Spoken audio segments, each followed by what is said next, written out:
Welcome to my June garden. I think I might have made my garden a whole lot worse than it was. Tell me what you think.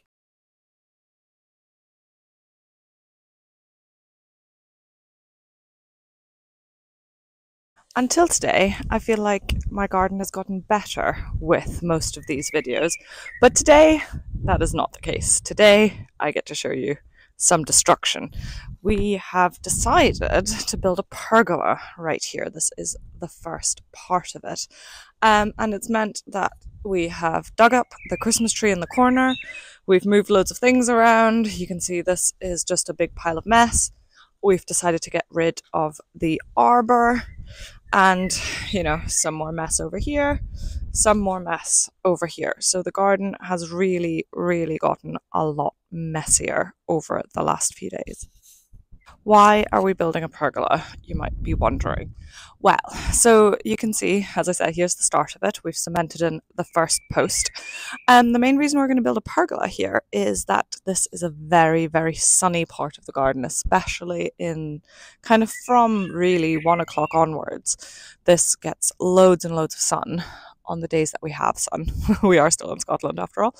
And it actually means that on very sunny days, it's actually quite hard to sit out here because it actually just gets too hot. And we used to have a little umbrella, like a little parasol thing that stuck out of this pot here, but it was never big enough for everybody to sit under. So the plan is to build a 3 by 3.5 meter pergola. It will be roofed over. It will have like a solid roof, hopefully a see-through one, but that will allow us to sit here in the summer when it's sunny, but also on rainy days because I just adore being in the garden in the rain. So that is the plan. And you might be wondering, why did we get rid of our arbor? Because it was lovely. But we realized that we mostly sit in it if it's raining, and it's really, really close to where the pergola will be. So we decided that we didn't really need the arbor and the pergola. So we have sold the arbor. It is gone. This is a much less dramatic garden DIY than the complete destruction of the pergola that I showed you just a minute ago. It is this little bed here at the base of my arch. The arch has growing on it a Wollerton Old Hall rose, and this little bed here really just had Valerian officinalis in it and loads of weeds. But what I didn't realise about Valerian officinalis is that it is a huge plant and it's taller than I am, and it was just looking really rather messy in here. So I've taken it out and I've put in these plants here, which are things like scabious, butterfly blue beauty, the one that I'm obsessed with, a dahlia, some box, some salvia, caradonna, some pittosporum, wrinkled blue beauty, some nepeta, which is still very small but will hopefully grow up soon, some carex, and some Mexican fleabane. These are all the plants that you've seen again and again in my garden, but I like to have an element of repetition. And the nice thing is as well that we are just above the pond. So now when I'm sitting on my pond viewing platform, I get to look at some really nice and pretty plants and not just these huge Valerian officinalis, which actually, I don't know if you can see it, I've moved it to that wall there. It's the little white bobbing heads just in front of the wall. It's very, very pretty, but as I say, it is huge. It's taller than I am, and it just wasn't the right thing for this little bed right here.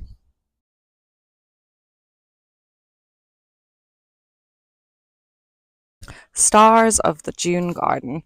Could it really be anything other than roses? They are just gorgeous at this time of year, aren't they? This is one of my favorite roses called Desdemona. I will show you a few of my other roses. I've been conducting a bit of a kind of experiment. I've been tracking which of my roses have been doing well, which ones flower for longest, which ones smell nice. And if you're interested, I'm thinking about making a YouTube specifically about which roses are really the best. If you're interested in that, do comment below and I will put that together. We have another beautiful rose. This one is Scarborough Fair. Another rose that I absolutely adore. This one is Penelope. This is a new one for me. I think it's pronounced Danahue. It's a little bit more apricot than I normally like in my garden. I'm not a huge fan of apricot, but this one fades to the most beautiful pink, and I do adore the open flower head.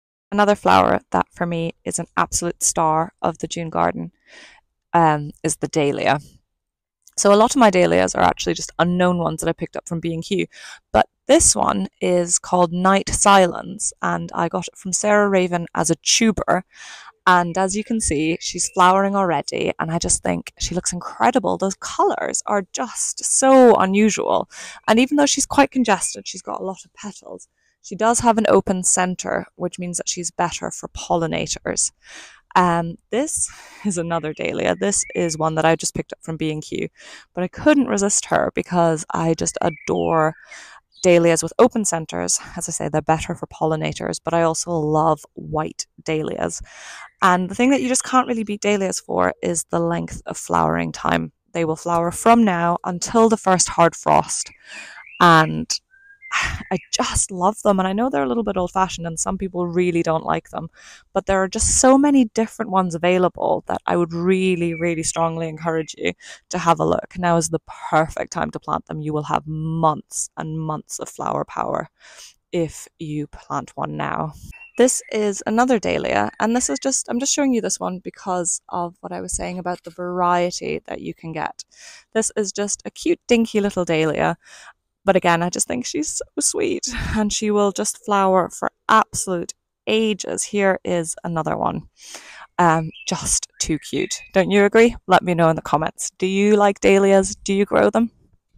Another star of my June garden is the scabious butterfly blue beauty. I nearly didn't include her because I thought you must all be so bored of me talking about her all the time. But she is just too gorgeous. And if you've been with me before, she was flowering incredibly in my March video, and she really hasn't stopped flowering since. And she's just looked this stunning since March. And how many flowers can you say that about? I just think she works so incredibly hard. The bees and butterflies adore her. And yeah, she's small, but she's cute, and I would highly recommend you grow her in your garden. Here is a flower that I said would be the star, one of the stars of my June garden, and she absolutely is. This is a Nepeta, specifically Walker's Low.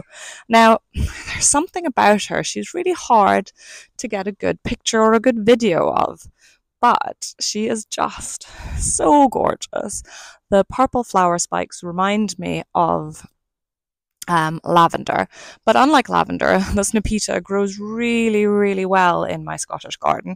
And as you can see, I have her repeated again and again throughout the garden. I just think that she is so lovely. She adds lovely movement. She adds lovely height. The leaves smell delicious. The bees are crazy for her, and she just flowers for an incredibly long period of time. Edibles are not really something that I talk about very often because it's not a huge focus of my garden, but I do actually grow some. So this is an Amelanchier berry. Now the Amelanchier is a tree that you will have heard me talk about a lot. I absolutely adore it. It's a small growing tree. In spring it has the sweetest flowers on it. In autumn it has a great colour of foliage, and now it's got these gorgeous little berries that are edible, and they are really, really tasty. And I just think, amazing to have this beautiful tree that does so well in so many different seasons, and you can eat its berries. If you're interested in more edibles that I would recommend growing in a family garden, low effort and fun edibles, let me know in the comments and I will do a video on that. June in my garden pond. You can see that there are still loads of little tadpoles swimming around. There are so many of them. I'm really surprised. This is just a very small number of them. We have a lot more of them. And I really thought that by now they would mostly be frogs, but you can see there are still lots of them. Most of them don't even really have legs yet. We've got just a couple of them that do. And I have to tell you that sitting here Watching these tadpoles is one of my favourite things in the morning with a cup of tea. Here you can see some little legs on this little tadpole. But the thing that I'm very excited about is that it turns out that we do actually have little frogs. How cute are these guys? They are tiny, absolutely tiny, the size of my fingernail. And they are in the little log pile that my son helped me build. It's just at the edge of the pond, and they seem to absolutely love it in that little log pile.